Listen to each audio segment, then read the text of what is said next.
नमस्कार विद्यार्थी मित्र मैत्रिणींनो, करंट अफेअर्स बाय मेघाली या आपल्या यूट्यूब चॅनलवरती तुमचे मनपूर्वक स्वागत. इथे आपण डेली करंट अफेअर्सचे इम्पॉर्टंट 12 क्वेश्चन्स पाहतोय, जे तुम्हाला आपल्या येत्या MPSCच्या सर्व एक्झाम्समध्ये, सरळ सेवांमध्ये आणि केंद्रीय परीक्षांमध्ये नक्कीच पाहायला मिळतील. त्यामुळे आपल्या चॅनलवरती जर तुम्ही पहिल्यांदा आले असाल, चॅनलला लाईक करा, जास्तीत जास्त विद्यार्थ्यांपर्यंत आपला चॅनल शेअर करा आणि सबस्क्राईब करायला विसरू नका. सगळ्यात महत्त्वाची गोष्ट, लेक्चर शेवटपर्यंत पाहायचंच आहे, एकही प्रश्न स्किप करायचा नाहीये. ठीक आहे, तर पाहूयात आजच्या म्हणजेच 31 मार्च 2026च्या चालू घडामोडी. प्रश्न पहिला,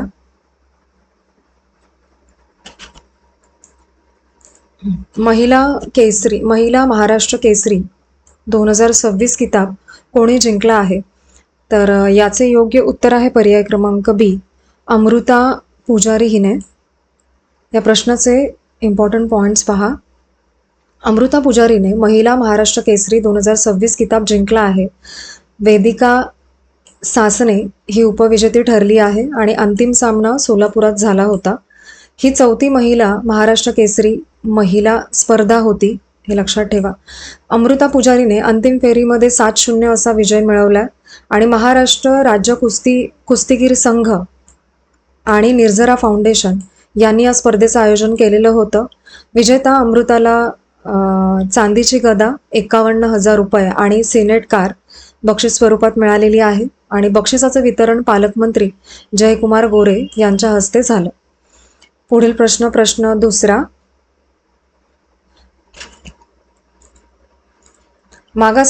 राष्ट्रीय मागासवर्ग आयोगाच्या अध्यक्षपदी कोणाची नियुक्ती झालेली आहे? तर या प्रश्नाचे योग्य उत्तर आहे पर्याय क्रमांक ए, साध्वी निरंजन ज्योती यांचे. महत्त्वाचे पॉइंट्स पहा या प्रश्नाचे. साध्वी निरंजन ज्योती यांनी राष्ट्रीय मागासवर्ग आयोगाच्या अध्यक्षपदाचा कार्यभार स्वीकारला आहे. साध्वी निरंजन ज्योती या माजी खासदार आहेत आणि त्यांनी ग्रामविकास मंत्रालयाच्या केंद्रीय राज्यमंत्री म्हणून देखील काम पाहिलेलं आहे आणि त्या ग्राहक व्यवहार, अन्न आणि सार्वजनिक वितरण मंत्रालयाचंही काम त्यांनी केलेलं आहे यापूर्वी आणि त्या महिला सक्षमीकरण आणि समाज कल्याण कार्यक्रमात अग्रेसर आहेत. पुढील प्रश्न तिसरा, army martial arts routine course पूर्ण करणारी पहिली महिला कोण ठरली आहे? तर या प्रश्नाचे योग्य उत्तर आहे पर्याय क्रमांक डी, दीक्षा त्रिपाठी असं त्यांचं नाव आहे. महत्त्वाचे पॉइंट्स पहा. लेफ्टनंट दीक्षा त्रिपाठी यांनी AMAR कोर्स पूर्ण करून इतिहास घडवला. हा अतिशय कठीण कोर्स पूर्ण करणाऱ्या पहिल्या महिला सैनिक आहेत. AMAR कोर्स भारतीय सैन्यात सर्वात आव्हानात्मक मानला जातो आणि या कोर्सची सुरुवात 2023 साली झालेली आहे. यात हातोहात लढाई आणि शस्त्र वापराचं इंटेन्स प्रशिक्षण मिळतं आणि दीक्षा त्रिपाठी सध्या लडाखच्या फायर अँड फ्युरी कॉर्प्समध्ये कार्यरत आहेत. हा मुद्दा लक्षात ठेवा. आणि जवळजवळच्या युद्धस्थितीत सैनिक तयार राहावेत म्हणून हा कोर्स डिझाईन करण्यात आलेला आहे. पुढील प्रश्न चौथा, WTO ई कॉमर्स मोरॅटोरियम म्हणजे काय? तर या प्रश्नाचं योग्य उत्तर आहे पर्याय क्रमांक ए, इलेक्ट्रॉनिक व्यवहारांवरती कस्टम ड्युटी न लावणे असा त्याचा अर्थ आहे. आणि त्याचे महत्त्वाचे पॉइंट्स पहा. WTO ई कॉमर्स मोरॅटोरियम म्हणजे इलेक्ट्रॉनिक व्यवहारांवरती कस्टम ड्युटी न घालण्याचा करार आहे हा, आणि हा करार 1998 मध्ये जिनिव्हा येथे सुरू झाला. यात software, e-books, games, music, video streaming अशा गोष्टी समाविष्ट असतात आणि 2024 मध्ये 13व्या मंत्रिस्तरीय परिषदेत याचा शेवटचा विस्तार करण्यात आला होता आणि भारताने मात्र या कराराला विरोध केलेला आहे, हे लक्षात ठेवा. भारताच्या मते डिजिटल आयातीवरती कर न लादण्यामुळे देशाच्या महसुलात आपल्याला नुकसान होऊ शकते, हे भारताचं मत आहे, हे देखील लक्षात ठेवा. पुढील प्रश्न पाचवा, राष्ट्रीय दंत आयोग NDCचे पहिले अध्यक्ष कोण आहेत? तर याचे योग्य उत्तर आहे पर्याय क्रमांक सी, डॉक्टर संजय तिवारी असं त्यांचं नाव आहे. महत्त्वाचे पॉइंट्स पहा. राष्ट्रीय दंत आयोगाचे पहिले अध्यक्ष डॉक्टर संजय तिवारी आहेत आणि NDCची स्थापना 19 मार्च 2026 रोजी झालेली आहे. डॉक्टर तिवारी हे डेंटिक असेल ते मे बी आहे तसं असे मी एंडोडोंटिक तज्ज्ञ आहेत. रोहतकच्या PGIDC चे प्राचार्य आहेत ते. आणि आयोगाचा मुख्य उद्देश आहे दंत शिक्षणात बदल आणि सुधारणा करणे. आणि डॉक्टर तिवारी यांच्या 35 वर्षांपेक्षा जास्त अध्यापनाचा त्यांना अनुभव आहे. पुढील प्रश्न 6वा. Central armed police force bill 2026 कोणत्या सभागृहामध्ये मांडण्यात आले आहे? तर ते राज्यसभेमध्ये मांडले गेले. पर्याय क्रमांक C बरोबर आहे. महत्त्वाचे पॉइंट्स पहा या प्रश्नाचे. या विधेयकाचा उद्देश आहे CAPF अधिकाऱ्यांची भरती आणि सेवा शर्ती ठरवणं. इन्स्पेक्टर जनरल पदासाठी निम्म्या जागा IPS अधिकाऱ्यांसाठी राखीव आहेत. TMCचे मोहम्मद नदीमुल हक यांनी विधेयकाला विरोध दर्शवला या दरम्यान. आणि DMKचे तिरुची शिवा यांनी CAPF कर्मचाऱ्यांच्या अडचणी सांगितल्या. आणि मागील 3 वर्षांमध्ये 50,000हून अधिक CAPF कर्मचाऱ्यांनी राजीनामा दिलेला आहे असं या दरम्यान सांगण्यात आलं. आणि कर्मचारी तणाव, कामाचा जास्त भार आणि प्रमोशनची वाट पाहणं या मुख्य समस्या आहेत असं देखील त्या दरम्यान सांगण्यात आलेलं आहे. पुढील प्रश्न 7वा. मायामी ओपन 2026 महिला एकेरी किताब कोणी जिंकलाय? तर याचं योग्य उत्तर आहे पर्याय क्रमांक B आर्यना सबालेंका हिने. महत्त्वाचे पॉइंट्स पहा. आर्यना सबालेंकाने मायामी ओपन 2026 जिंकला. तिने अंतिम फेरीमध्ये कोको गॉफला हरवलंय. आणि सध्या सबालेंका ही वर्ल्ड नंबर 1 आहे स्पर्धकांमध्ये. आणि तिने सनशाईन डबल पूर्ण केली आहे. इंडियन वेल्स आणि मायामी ओपन दोन्ही सलग जिंकलेले आहेत. ठीक आहे. आणि हे करणाऱ्या ती फक्त 5वी महिला खेळाडू ठरलेली आहे. तिला एकमेव पराभव म्हणजे ऑस्ट्रेलियन ओपनमध्ये झाला होता, हे देखील लक्षात ठेवा. पुढील प्रश्न 8वा. मिशन कर्मयोगी कोणत्या क्षेत्राशी संबंधित आहे?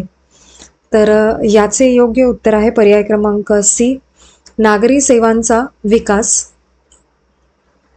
ठीक आहे. याचे महत्त्वाचे पॉइंट्स पहा.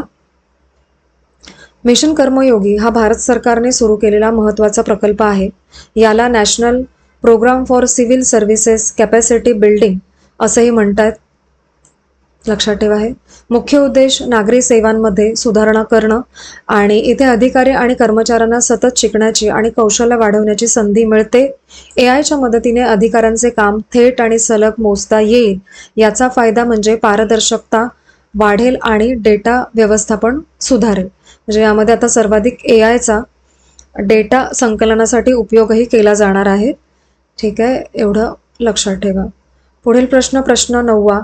भारतातील पहिला पिंक स्टँड कुठे उभारण्यात आलेला आहे? तर याचे योग्य उत्तर आहे पर्याय क्रमांक A दिल्ली द्वारका येथे. महत्त्वाचे पॉइंट्स पहा. भारतातला पहिला पिंक स्टँड दिल्लीच्या द्वारकात उभारला आहे. या स्टँडचं स्थान ओमॅक्स लिमिटेड या स्टेडियममध्ये आहे. हा स्टँड हरमनप्रीत कौर यांच्या स्मरणार्थ बनवला आहे आणि त्यांचंच नाव दिलेलं आहे याला. उद्घाटन याचं 25 मार्च 2026 रोजी झालं. या स्टँडमध्ये सुमारे 1500 महिला प्रेक्षकांसाठी विशेष बसण्याची सोय आहे. उद्देश काय? तर महिला प्रेक्षकांना सुरक्षित आणि आरामदायी वातावरण मिळावं. हा प्रकल्प क्रीडा, विक्री, हॉस्पिटॅलिटी एकत्र आणणारा 5 in 1 प्रकल्प आहे असं म्हटलं जातं. पुढील प्रश्न 10वा.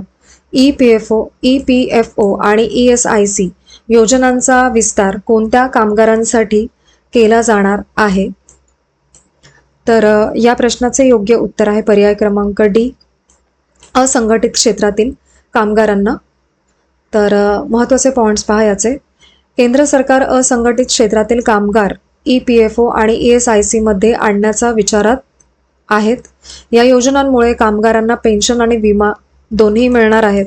सुमारे 32 कोटी असंघटित गिग आणि प्लॅटफॉर्म्स कामगारांना याचा फायदा होऊ शकतो आणि EPFOमधून भविष्य निर्वाह निधी आणि पेन्शन आणि ESICमधून आरोग्य विमा आणि वैद्यकीय सुविधा त्यामार्फत आपल्याला देता येऊ शकतात सरकारला.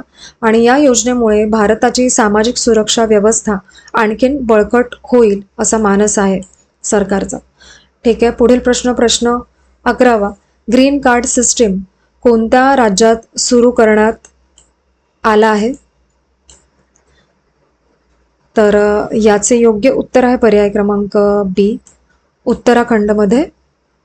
महत्त्वाचे पॉईंट्स पहा या प्रश्नाचे.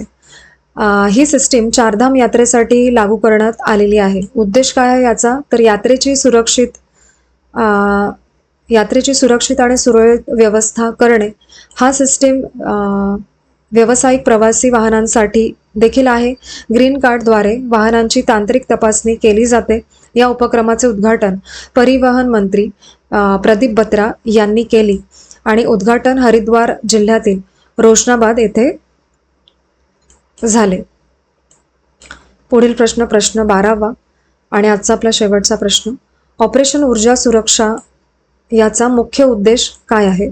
तर याचे उत्तर आहे पर्याय क्रमांक ए, ऊर्जा पुरवठा जहाजांचे रक्षण करणे अशी योजना आहे. महत्त्वाचे पॉईंट्स पहा या प्रश्नाचे. ऑपरेशन ऊर्जा सुरक्षा भारतीय नौसेनेने सुरू केलेली आहे. हा कार्यक्रम होर्मुझ जलडमरू मध्याशी संबंधित आहे आणि याचा उद्देश आहे भारताकडे येणाऱ्या ऊर्जा पुरवठ्याची सुरक्षा करणे. यात LNG, LPG आणि कच्चे तेल वाहून नेणाऱ्या जहाजांचं रक्षण केलं जातं. या ऑपरेशनमध्ये एस्कॉर्ट आणि नेव्हिगेशनल मदत दिली जाते. हा पॉईंट महत्त्वाचा आहे. आणि जहाज सुरक्षित पाण्यात पोहोचेपर्यंत सुरक्षा दिली जाते यामध्ये. आणि अलीकडे पाईप गॅस आणि जग बसंत या जहाजांना सुरक्षा देण्यात आली होती यामार्फत. तर आजचे आपले 31 मार्च 2026 डेली करंट अफेअर्स पाहून झालेले आहेत. लेक्चर शेवटपर्यंत पहा ही विनंती. आणि आजचे लेक्चर तुम्ही शेवटपर्यंत पाहिलेच असेल त्याबद्दल थँक्यू सो मच.